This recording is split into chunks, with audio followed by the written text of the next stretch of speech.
Hi everyone, and Dr. Washburn. I did my position paper on the Protect IVF Act.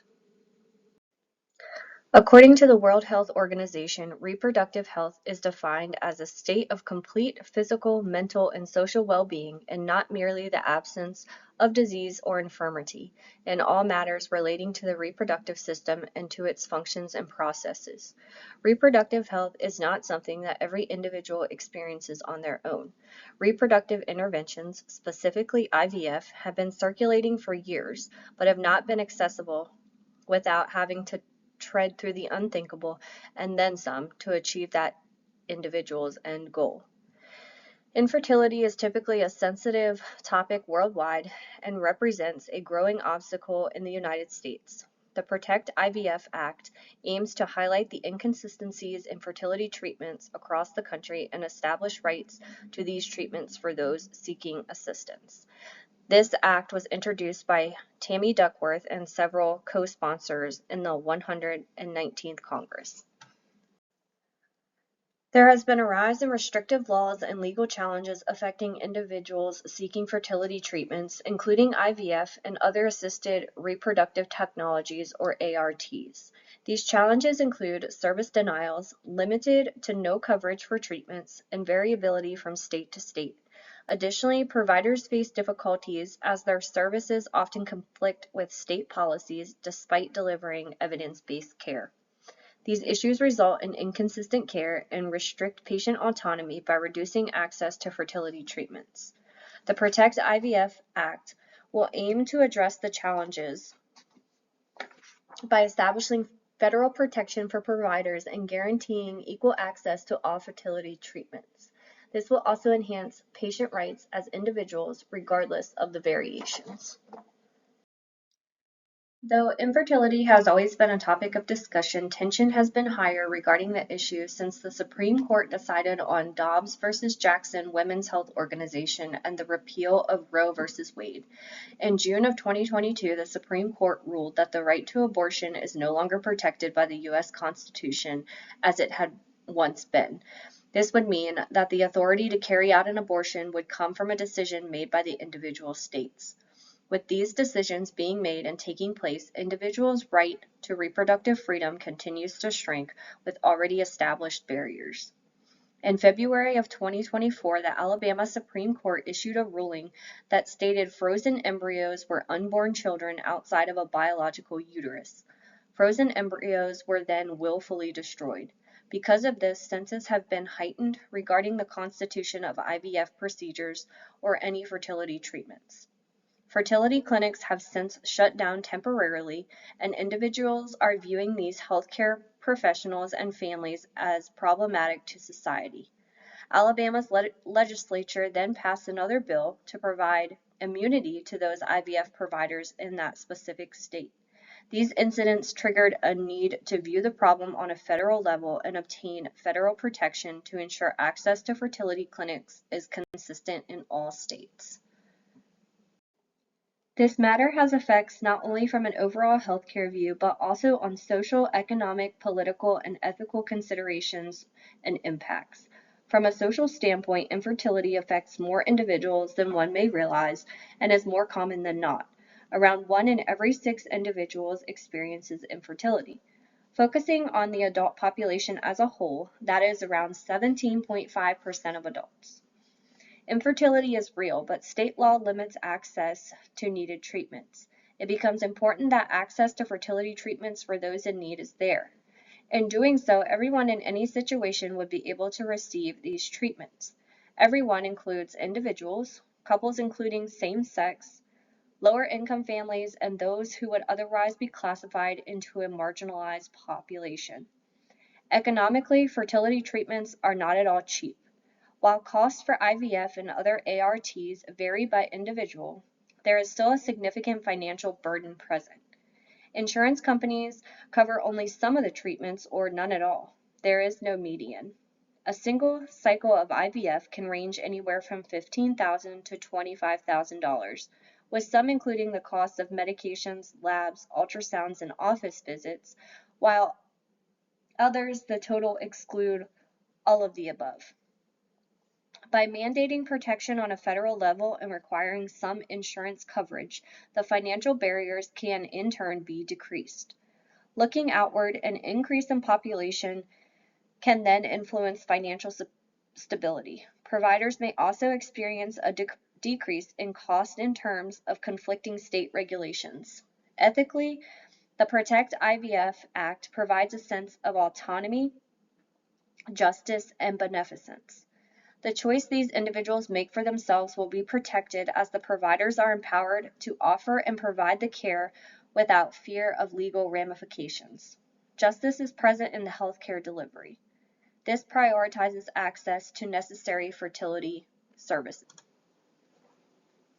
The Protect IVF Act has three definitive purposes. The first purpose is that it would allow individuals to receive all fertility treatments and permit the protection of those medical professionals providing the services.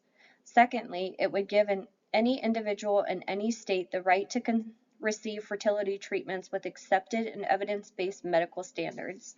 And lastly, it would protect the individual's right to make their own decision regarding their treatment. The individuals would be able to consult with a provider in a stress-free environment and come up with a course of action to help them carry a child with the help of those fertility treatments. Groups like the American Society for Reproductive Medicine take a strong stance on representing fertility specialists. They advocate for evidence-based access to all reproductive technologies and support federal legislation that allows individuals to pursue any fertility treatments without barriers. Regarding the Protect IVF Act, a recent press release titled ASRM Leading Medical Organizations Urge National Governors Association to reject restorative reproductive medicine urges the rejection of restorative reproductive medicine laws defending evidence-based infertility care and IVF access.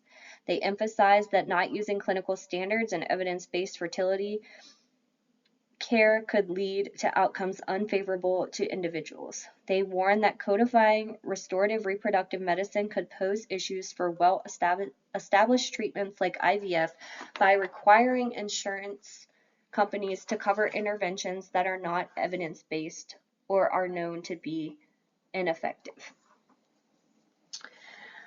Another group is called Resolve, the National Infertility Association.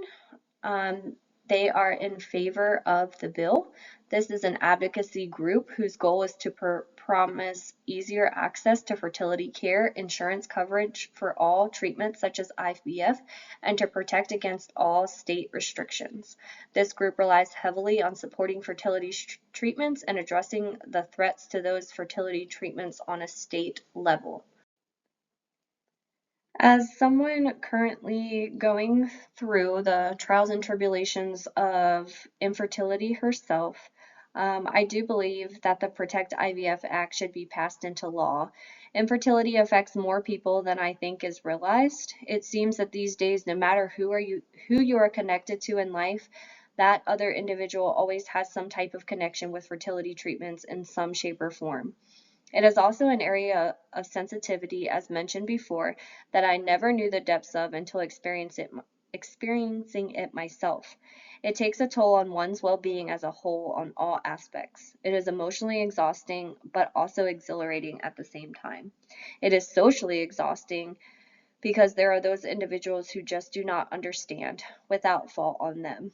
Constantly hearing the same things over again, like, just don't think about it and it will happen.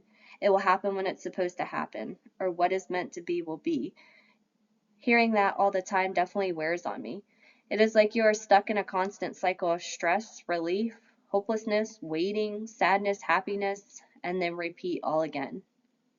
I do not think the emotions ever disappear. With that being said, I do not think any individual in the same boat should be denied an opportunity to achieve their goals of having a family, however that may look like. They should not have to worry so much with financial limitations as it relates to possibly having to work more than one job, cutting spending costs that they never had to do previously, or just reorganizing how they live their lives to accommodate the financial burdens that come with the treatments. In passing this bill, I can envision the upholding of patient autonomy. This would be done by making sure each individual is provided with the appropriate knowledge on all levels so they can make informed decisions when it comes to their reproductive journey. The Protect IVF Act would give individuals the power to take control of their journey and reduce the inequalities that currently exist in fertility care. I also think it is important that the legislation supports those who are providing the services to the individuals, the medical professional team. This support allows these medical professionals to carry out the act of delivering evidence-based treatments without the fear of any ramifications. Quantitatively and qualitatively speaking, to address affordability as it relates to insurance companies, there are only 22 states in the United States that currently hold mandated fertility coverage to some degree. The mandates vary, with some coverage only including lab fees and others covering IVF as a whole. Breaking affordability into categories based on the type of fertility treatment being carried out, ovulation induction treatments include timed intercourse with ovulation induction medications and then ovulation induction with intrauterine insemination or IUI. Timed intercourse with induction medications is projected to cost anywhere from $1,000 to $2,000 per cycle, which excludes medication costs. IUI can cost anywhere from $3,830 to $7,000 per cycle, excluding medication as well.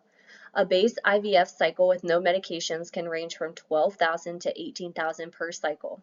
IVF with medications and other add-ons can range from $15,000 to $30,000 per cycle. Broken down even further, these fees would include consulting with the doctor, in-cycle monitoring, egg retrieval, anesthesia for the egg retrieval, genetic testing, lab fees, sperm injections, frozen versus fresh embryo transfers, and then specimen storage. All of these fees and financial burdens and the IVF success rates barely surpass 50% if the individual is under the age of 35. Financial strain is often reported as it would be expected to be reported. Clinics are then often chosen by these individuals based on cost, which ultimately takes time. If individuals are not able to find a clinic they can afford, some likely give up treatment. This data speaks highly to the push of the bill to include stronger mandates that require insurances to cover at length IVF fees to limit the out-of-pocket expense. Limiting difficult decisions due to financial and insurance stress promotes the start of a healthier well-being. I also think that these policymakers should consider for the future addressing, in addition to the affordability, the provider protections. In doing so, the bill would become more impactful, all while acknowledging the complex matter that is seen too often in the reproductive health world throughout the United States.